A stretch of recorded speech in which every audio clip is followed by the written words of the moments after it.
Indonesia, kita katanya bebas berpendapat maupun berkritik. Tapi kenapa masih banyak orang yang dipidana hanya karena kritik?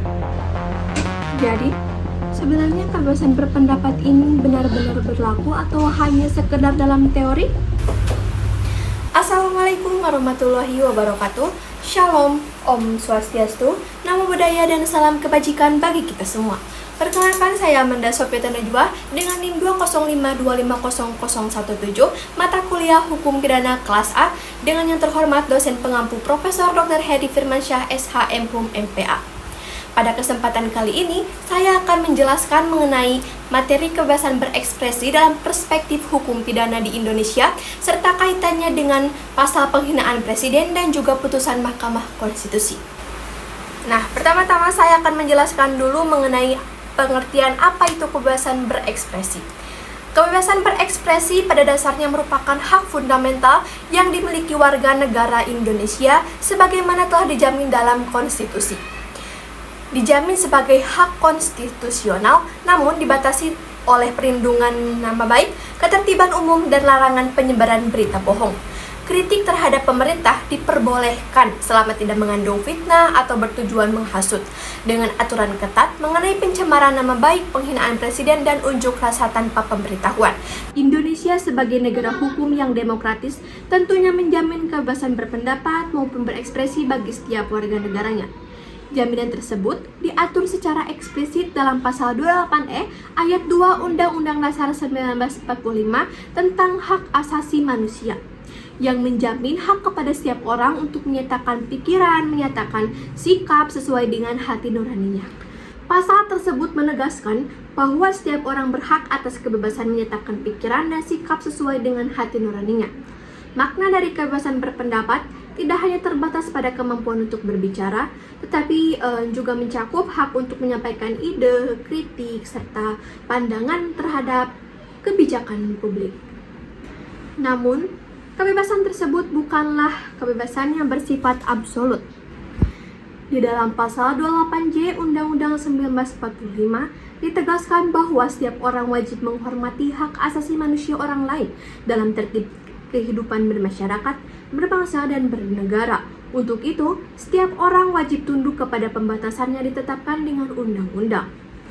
Nah, pembatasan tersebut bertujuan untuk menjamin penghormatan hak terhadap orang lain serta menjaga nilai agama, moral, keamanan, ketertiban umum di dalam masyarakat yang demokratis.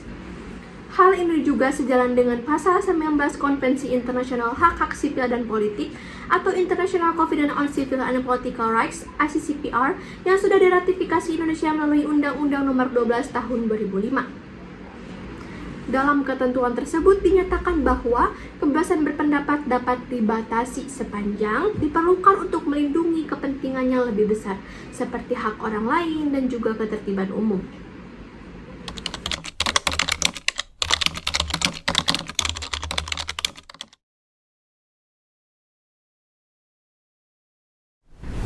Sekarang, saya ingin mengajak kita untuk berpikir. Jika seseorang mengkritik seorang presiden ataupun wakil presiden, apakah hal tersebut termasuk kebebasan berpendapat? Atau justru dipidana? Jawabannya sih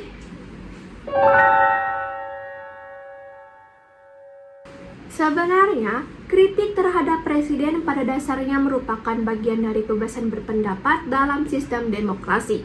Kritik berfungsi sebagai kontrol sosial terhadap kekuasaan agar tidak disalahgunakan. Namun, dalam praktiknya, kritik seringkali diperdebatkan apakah masih termasuk kebebasan berpendapat atau sudah masuk ke dalam kategori penghinaan yang dapat dipidana.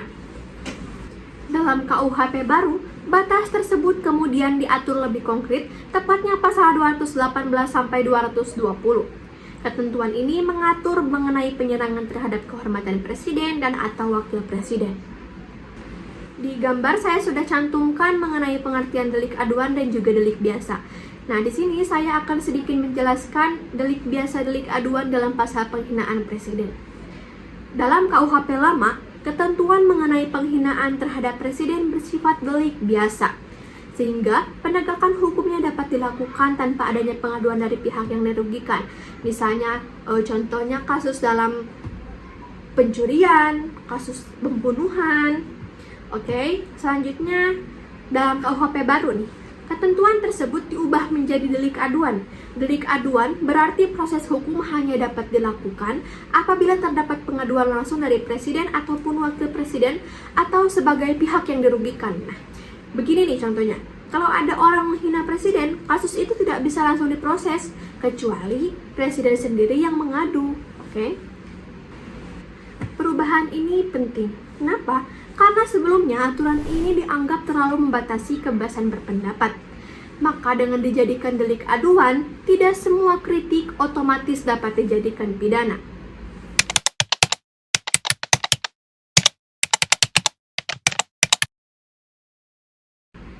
Perubahan tersebut tidak terlepas dari perkembangan hukum sebelumnya, khususnya melalui putusan Mahkamah Konstitusi nomor 013/PUU/4/2006. Menariknya, ketentuan tentang penghinaan presiden ini pernah dibatalkan oleh Mahkamah Konstitusi pada tahun 2006. Putusan Mahkamah Konstitusi No. 013/022/PUU/4/2006 adalah keputusan penting yang dikeluarkan oleh Mahkamah Konstitusi Republik Indonesia pada 4 Desember 2006. Putusan ini membatalkan pasal-pasal dalam Kitab Undang-Undang Hukum Pidana yang mengkriminalisasi penghinaan terhadap presiden dan wakil presiden, menandai tonggak penting dalam perlindungan kebebasan berekspresi di Indonesia.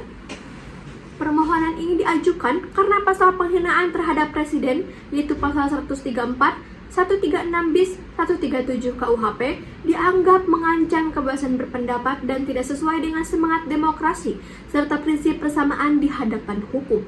Mahkamah berpendapat bahwa pasal-pasal penghinaan presiden mengandung potensi multitafsir dan menciptakan ketidakpastian hukum.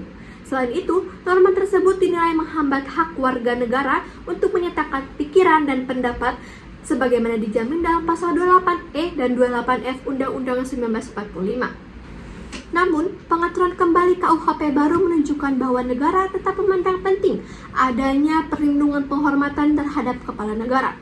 Disinilah muncul ketegangan antara dua kepentingan hukum, yaitu kebebasan berpendapat dan juga perlindungan penghormatan terhadap individu, khususnya pejabat negara. Untuk menjembatani konflik tersebut, Pasal 2182 ayat 2 memberikan pengecualian bahwa tidak termasuk tindak pidana apabila dilakukan untuk kepentingan umum.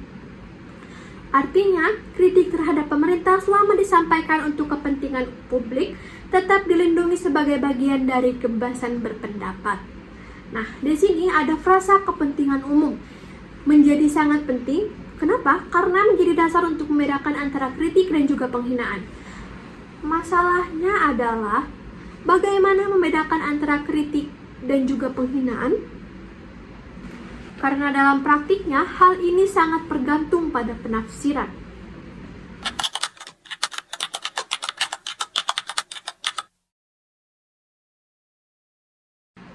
Mari kita lihat saya menganalisa kasus Rocky Gerung.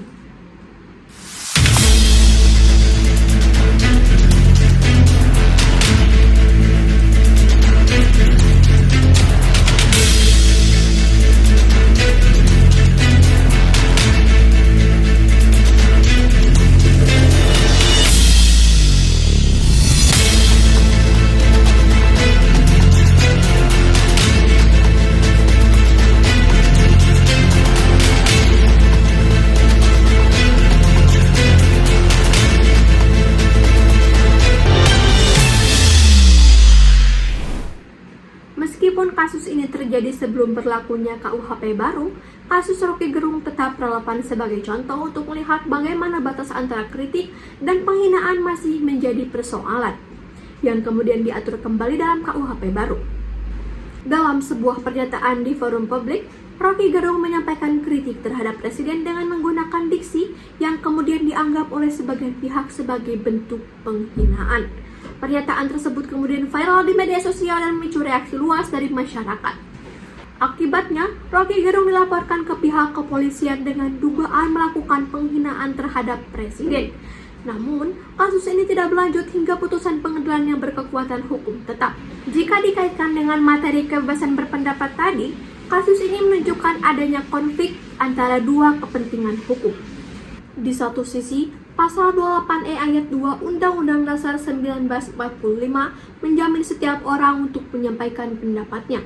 Artinya, kritik terhadap pemerintah pada dasarnya merupakan bagian dari kebebasan berpendapat dalam sistem demokrasi. Namun, di sisi lain, Pasal 28C Undang-Undang 1945 menegaskan bahwa dalam menggunakan kebebasan tersebut, setiap orang wajib menghormati hak dan martabat orang lain. Sehingga kebebasan berpendapat dapat digunakan secara sewenang-wenang. Permasalahan utama dalam kasus ini terletak pada batas antara kritik dan penghinaan. Dalam konteks hukum, kritik merupakan penyampaian pendapat yang bertujuan untuk kepentingan umum, sedangkan penghinaan lebih mengarah pada serangan terhadap kehormatan atau martabat individu. Hal ini juga berkaitan dengan ketentuan Pasal 218 KUHP baru yang mengatur tentang penyerangan terhadap kehormatan presiden. Namun, dalam Pasal 218 ayat 2 ditegaskan bahwa tidak termasuk tindak pidana apabila perbuatan dilakukan untuk kepentingan umum. Disinilah letak persoalannya. Apakah pernyataan tersebut termasuk kepentingan umum? Atau justru merupakan serangan terhadap kehormatan pribadi? Seperti yang sudah saya jelaskan sebelumnya bahwa penentuan batas ini seringkali bersifat subjektif ataupun bergantung pada penafsiran, terutama dalam menentukan apakah suatu pernyataan tersebut masih termasuk ke dalam kebebasan berpendapat atau sudah melanggar hukum. Sehingga dalam praktiknya, penegakan hukum sangat bergantung pada penafsiran para aparat penegak hukum.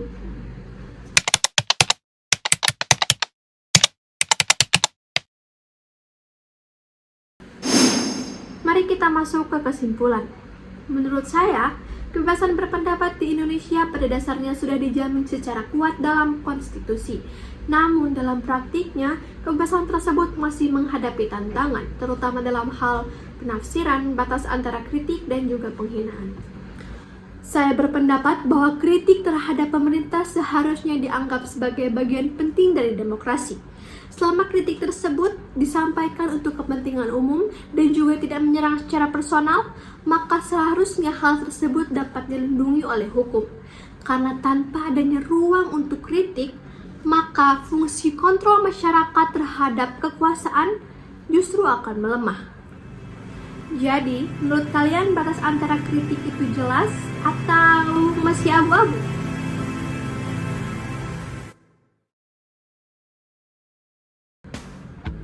Demikian penjelasan yang dapat saya sampaikan. Terima kasih telah menonton sampai akhir. Apabila terdapat kata-kata yang kurang berkenan, saya mohon maaf yang sebesar-besarnya. Saya Amanda Sofiatun Najwa. Terima kasih. Wassalamualaikum warahmatullahi wabarakatuh. Shalom, Om Santi, Santi, Santi, Om Namo Buddhaya, dan salam kebajikan bagi kita semua.